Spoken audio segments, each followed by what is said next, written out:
You could be encouraged to buy things that you don't really need, and we see this play out with people who win the lottery. But hey, that's tomorrow me's problem.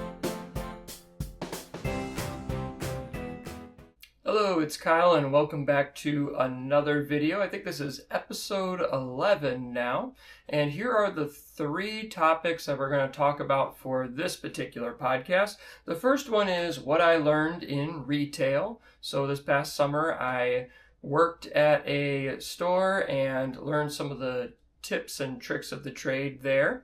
The next one we're going to talk about is breaking the paycheck to paycheck cycle. And then the last thing we're going to talk about is budgeting isn't dieting. So let's go ahead and get started with the first topic, which is what I learned in retail. So as I said just a second ago, over the summer I worked at a retail store, and I just did it as a summer job, a seasonal thing to make some extra money because I am a school teacher. So during the summers, I'm typically off, not doing as much work or anything like that. So I have more free time to do things like that. I'm not going to mention the store that I worked at, and the reason why is because I don't know if that is something that would be a problem to name drop and things like that. So I'm going to leave that part out for this particular video.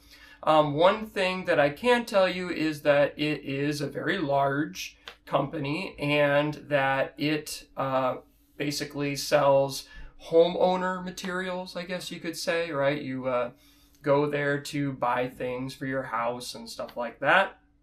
I worked in a section that is kind of dedicated to the outdoor stuff.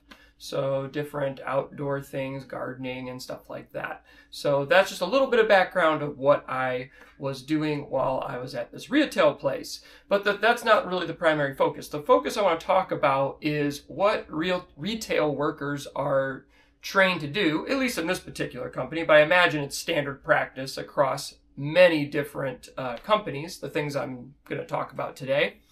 But what those retail workers are essentially trained to do when they interact with customers, with you, when you come into the store. So one of the things that I learned at this particular company is that they really push credit cards. They push credit and they want the customer to come in and essentially sign up for their deals, their different cards and things like that. And the reason why they train their employees to push credit is because, as they said in the trainings, when I was going through the trainings, they said that people who have their credit card, are more likely to spend more money when they come to the store.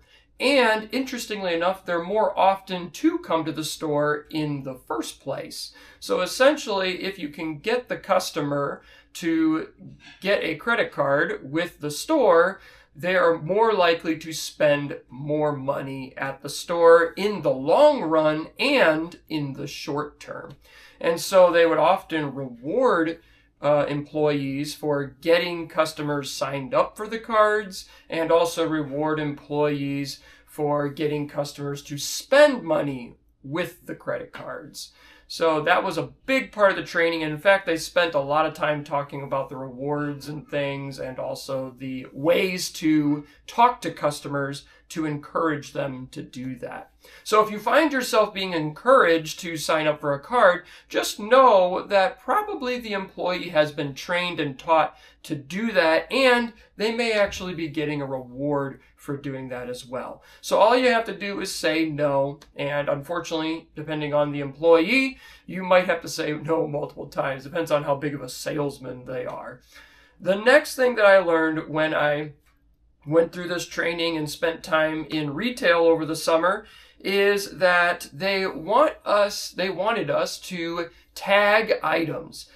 From what I was doing when I was doing some research on this beforehand, apparently clothing is very big on this, tagging items into the customer's cart. So essentially, here's how that works. the employee comes up to you and they ask what it is you're looking for, or if there's anything they can do to help.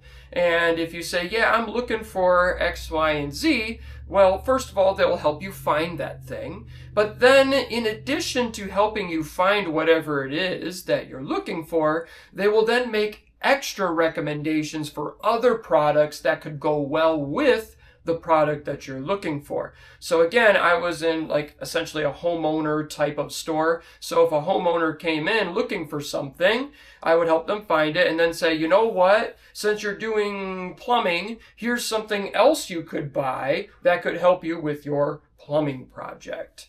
So in the clothing store, like I said, going back to that, in the clothing store, if you are looking for a certain shirt or coat or something like that, then apparently the employee is supposed to also encourage you to buy a particular pant or skirt or some other thing that could match whatever it is that you're looking for, essentially completing the outfit for you.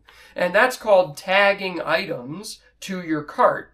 So again, going back to my training, the talk was if you can tag items to the cart, you can potentially increase the amount of sales that the store makes by anywhere from $30 to $70 just by adding in a couple more items to their cart by encouraging them to buy X, Y, and Z in addition to the thing that they came to buy. So if you see an employee recommending things to you, it's probably them trying to tag items into your cart because that's what they've been told to do. Recommend other things, encourage you to buy those in addition to what you came to the store to buy, and then walk out with that. That's why Alora and I talk about sticking to the list. If you don't have a list and you're not willing to stick to it, you could be encouraged to buy things that you don't really need, but now here you are buying it anyway because you've been encouraged to do so. The last thing that we were told to do is that if a customer comes into the store and can't find the product they're looking for, and you yourself cannot find it because maybe the store does not have that product within it, then the thing we're supposed to do is we're supposed to encourage the customer to go online. And this, I think, is going to be a growing trend across many different stores. Many stores have an online platform in addition to the actual big box store that they're at. So they are training their employees to direct the customer to the online platform if they can't find what they're looking for within the store. This is one that I found that among the employees wasn't the biggest thing that they would push.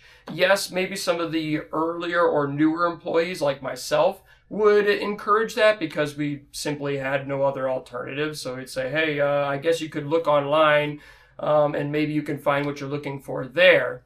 But I noticed that a lot of the older employees weren't as convicted about that.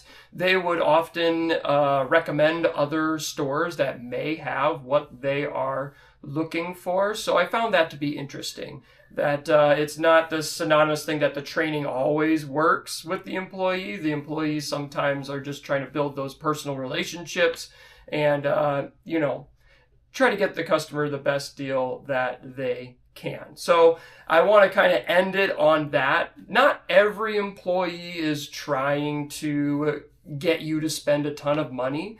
Some of them are just doing a job, and they will oftentimes try to get you, the customer, the best deal that you can. So it's not like every person wearing a uniform in the store is out to try to take your money. Some are just doing it to work, and they really don't care whether you buy a product or not. But just so you know, when you go in, those tactics are being used. They're not just things that the people in the corporation somewhere are hoping that their employees will use. These are things that are being pushed and pushed consistently by the people up top to get the workers down below to do those things with regularity. So keep that in mind as the customer. If you're trying to cut back on shopping or spending, the best way to do that would be to stick to the list. Keep in mind what you want. and go and get only that stuff. Don't get deviated by tagging items. Or the other thing is, don't go in debt for things that you're shopping. Only buy what you can afford. Don't get the credit card that goes with that particular store, because you are more than likely going to spend more money than you wanted to. And the stores know that. The stores know that. All right, let's go to the next segment here. This next segment is talking about trying to break free from the paycheck to paycheck mentality. And this is something that many Americans are going through. I was reading somewhere that anywhere from 20 to 30% of people making over six figures, so over $100,000, are also living paycheck to paycheck. So it isn't necessarily an income problem. For many people living paycheck to paycheck, it is a lifestyle problem more so than an income problem. Because if you have people with a very large income unable to get their lives together, then it shows that if you took people who are struggling right now that don't have a large income and you gave them a large income, they likely would continue to struggle. And we see this play out with people who win the lottery. A lot of people who participate in the lottery are not exactly financially savvy to begin with. And then when you give them millions and billions of dollars, they spend it all within a short period of time. And then they're right back to where they were before. So in many cases, it is a habit problem living paycheck to paycheck. Now, before I go on, I know there are people living paycheck to paycheck. It is not a habit problem, and it is likely an income problem, because there are people that are very frugal and still living paycheck to paycheck, and the likely cause of that is an income issue there. So I understand that it's not a one-size-fits-all situation here, but you have to really re-examine yourself, look yourself in the mirror and say, is this financial situation that I'm in, is it a habit problem, or is it a income problem, or maybe it's a cost of living problem too, wherever you're living at. So I'm going to take this time to talk about some things that people do that keep them living paycheck to paycheck, and ways to break free from that problem. So the first thing is living in the moment. There's lots of people that the reason why they're living paycheck to paycheck is because they're living in the now, and they're not thinking about the future bills that are coming down the line, but they're also not thinking about the past and what they have spent yesterday or 3 days ago. And so they're not aware of what their financial situation is in the moment. Instead, they're thinking about, well, I want that thing that I'm seeing in the store or on Amazon or whatever. I want that right now. So I'm going to buy it because I want it now. I'm living in the moment. So the best way to counteract living in the moment and instead thinking about the future or thinking about what you have already done in the past, you need to be tracking your expenses. Now, this is not as difficult as it was back in the day. You have many apps out there that can do this for you. The bank that my wife and I use tracks our expenses. There is an app, and we can go and look at it for ourselves. We use that app in addition to the Every Dollar app that we use to track our expenses. So it's not as hard as it sounds. There are many other apps out there you could use that also will track your expenses and could potentially even link up with your bank account. So you don't even have to sit down and do it for yourself. It'll do it for you.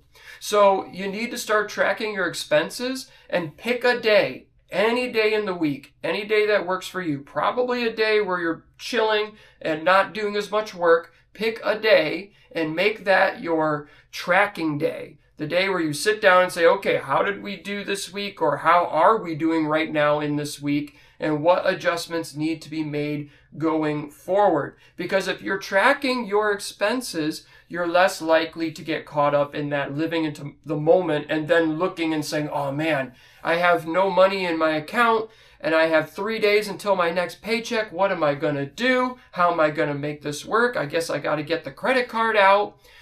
That's called living in the moment, and that's keeping you stuck living paycheck to paycheck. So again, track your expenses. Here's the next thing that's keeping people stuck living paycheck to paycheck. And that is thinking about things in payments in the first place. If you're thinking about everything in payments, so you're making payments on Amazon, you're making payments on your car, you're making payments on your house, you're making payments on credit cards, you're making payments everywhere else. If you're thinking about everything in payments, it makes it seem like you can afford a lot of things, right? Because you look at your paycheck, and then you compare it to the payments you want to make, and you're saying, well, I can afford that. I can afford $30 a month. I can afford $150 a month. I can afford this, that, and the other. And when you have so many payments stacking up in your life, you start to forget about the payments, the obligations that you have already committed to for that month or for the many months ahead. And so when you get your paycheck, you feel like you have a lot of money, but you fail to realize that a lot of that paycheck is already claimed. It's already called for. The money is already dedicated to this payment and this payment and this payment and this payment that you've already made, or committed to, I should say. So then you realize very quickly you actually don't have as much money as you thought you did because you've already committed it to so many other things.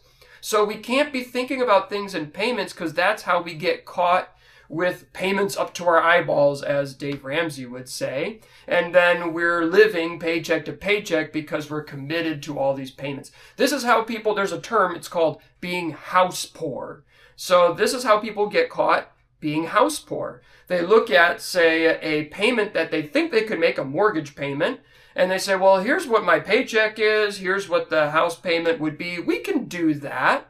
And the mortgage is so high, it's such a large percentage of their income that they can't afford other things. All of a sudden, they need to cut back on groceries. They need to cut back on this. They need to cut back on that. And if an emergency comes up and they need to pay for something, say to fix that house that they now have a large payment on, they can't afford that because all their money is committed to something. All their money is tied up in these payments that they thought they could make. So this is why sometimes you can see people on the outside, they look like they're doing well. They look like they are rich because they got all this stuff, all these material things.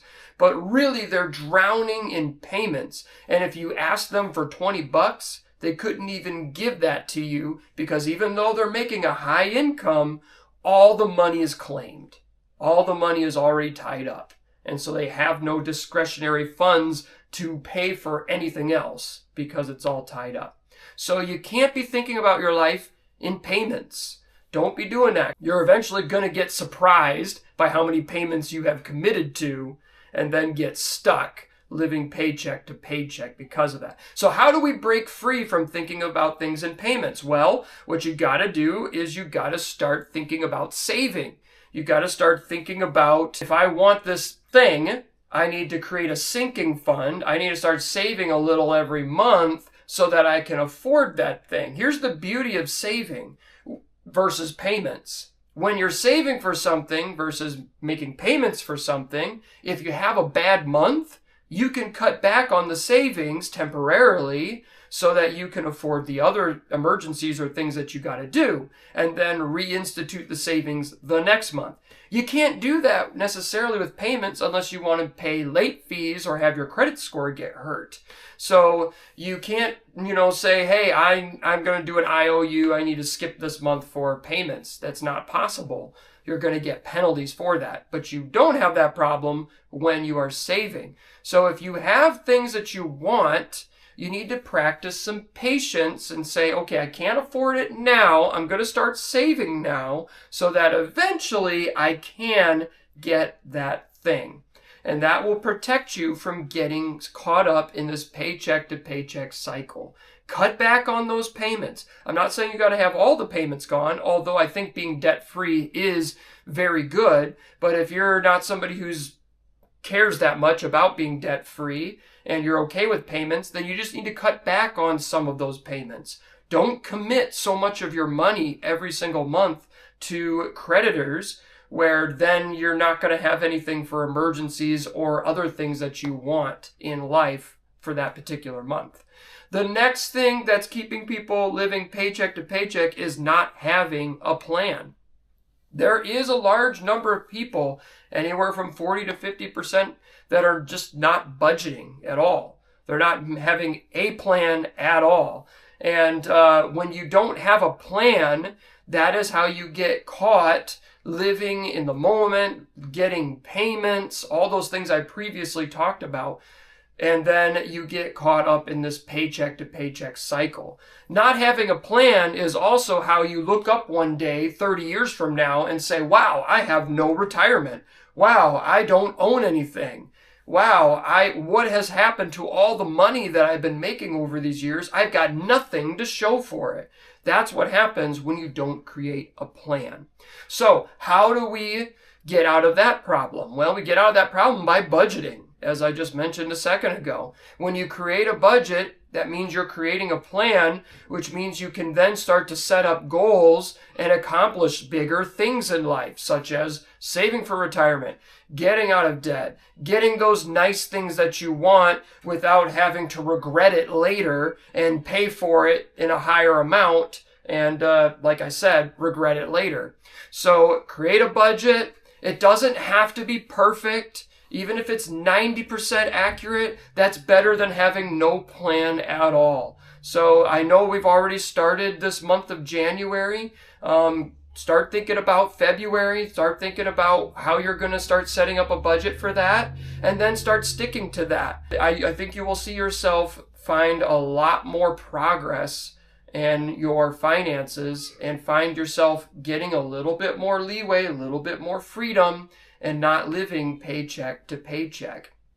All right, let's move to the last segment today, which is budgeting isn't dieting. I had come across an article talking about why people don't stick with budgets. And they were saying it's because budgeting is like dieting. And diets are also things that people fail at because it's restrictive. And if you're restricting people, people aren't going to have fun. And if they're not having fun, then they're not going to follow through with the thing that they committed to, which in this case is budgeting and dieting. But I want to make the argument that it's not a fair comparison to compare budgeting to dieting in the first place, because they're not necessarily the same thing. Yes, dieting is restrictive. Yes, dieting oftentimes does not allow people the freedom to enjoy things like sugary sweets and things like that. But budgeting is not the same as that. Budgeting is restrictive in some ways, but it's not fully restrictive like a diet is. So let's go ahead and talk about that right now. When I mean that budgets are not meant to be restrictive, what I mean is that budgets can be whatever you want them to be, because budgets are plans. That's all they are. They're plans about deciding where your money is going to go. So if you want to spend this month $300 on shopping, you can do that. Just set it up in your budget and maybe cut back on some other areas so you can afford to do that. If you want to buy a bunch of collector items this month, you can do that. It's your budget. Go for it. Just make sure you have a plan in place. So you see what I'm getting at here is that it's not meant to be restrictive in the sense that you have no fun if you have a budget. No, that's not the point. The point of a budget is to say that, okay, we're going to have fun here, here, and here, and then we also still have money for this, this, and this as well. It's basically having fun with no regrets. That's what a budget is. Whereas when you don't budget, you're going to sit there. How many times have you heard people say, oh, I'm going to regret this later, as they swipe the credit card or the debit card or whatever. I'm going to feel this later. That's people that necessarily don't have a plan, right? They don't have a plan and they know that they're going to regret it later. But hey, that's tomorrow me's problem. That's not today me's problem. Tomorrow me hates this guy, right? That's what people think about when they're thinking about budgeting being restrictive. And, oh, you're just, setting things up and you're not having any fun now and you're not going to have any fun in the future. And you're never going to have fun at all. That's not what budgeting is. Budgeting is spending money with no regrets because you have a plan for it. So we have we call it pocket money. People might call it fun money or whatever, but you can set up a category in your budget where you're saying, I'm going to spend X amount and there's going to be no regrets. There's going to be no regrets. And that's what my wife and I have set up. And that's how it's been. I have spent money every single month and had not thought at all about, oh, this is going to hurt me later. Because I know that there's money reserved already for me to have those kinds of impulse or want type of expenses. We already planned ahead for that. So there's no regrets with the spending. I don't have to sit there and go, ooh, there's a sale on this thing. I really want it, but can I afford it? Ooh, do I already have payments tying up all my money? Can I make it to the next paycheck? Is future me going to hate me later on? I don't have to think about any of those things because I know I already have money planned out ahead of time for it. Budgeting is not meant to be restrictive or anti-fun. And here's the things I want to attack. This idea of an all or nothing mentality, and this was mentioned in the article that I was reading, this all or nothing mentality, this, well, if you fail at the budget, then you might as well give the budget a whole wash. And see, that's kind of like dieting, because when people start cheating in their diet, they throw the whole diet out. Well, the difference is with a diet, when you cheat, you gain weight, you get unhealthy, the whole system falls apart. When you cheat, which really you're not cheating in budgeting because you're just making plans of where you're going to spend your money. But let's say you are cheating in your budget. You can just make adjustments later and everything turns out just fine. That's not the case with dieting, right? If you cheat in a diet, you gain weight, you become unhealthy, all of it falls apart. But with budgeting, that's not the case. So this all or nothing mentality doesn't work with budgeting. If you're messing up in your budget, remember earlier in this podcast, I said even if you're 90% accurate in your budget, that's better than not planning at all. And that's the case here too. If you're 90% accurate with your diet, it's probably going to fall apart. And you're going to quit and be disappointed. But if you're 90% accurate with your budget, things can still work out and everything can be just fine.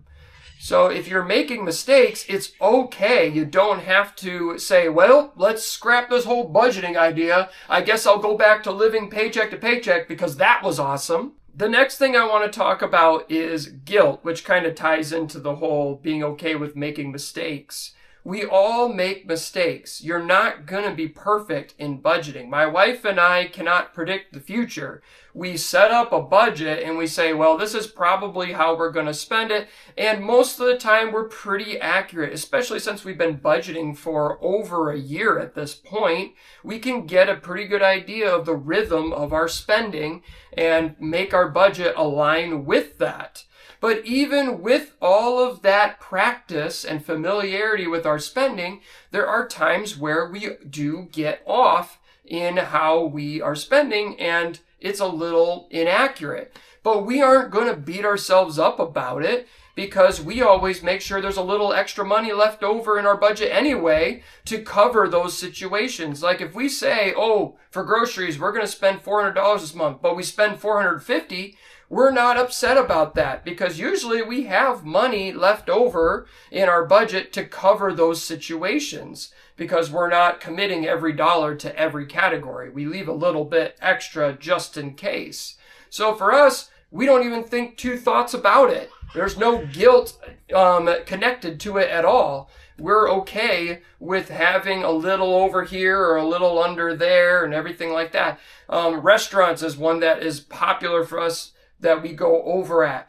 But we're not going to beat ourselves up about it because we know that we have that extra money there. And you shouldn't beat yourself up either. If your budget is not perfect, that's okay. Continue anyway. Continue anyway. You know, in the Bible it says, where there is no vision, the people perish. So you should have a plan. Otherwise, your finances are going to perish. And even if the plan is not flawless and perfect, it's okay. A plan is better than no plan at all. Okay, I'm going to end it there. If you have any thoughts about anything that we talked about today, go ahead and let me know in the comments down below. Of course, like the video as well. Subscribe if you haven't yet. And I really appreciate that you stuck around all the way to the end. I'll see you on the next one.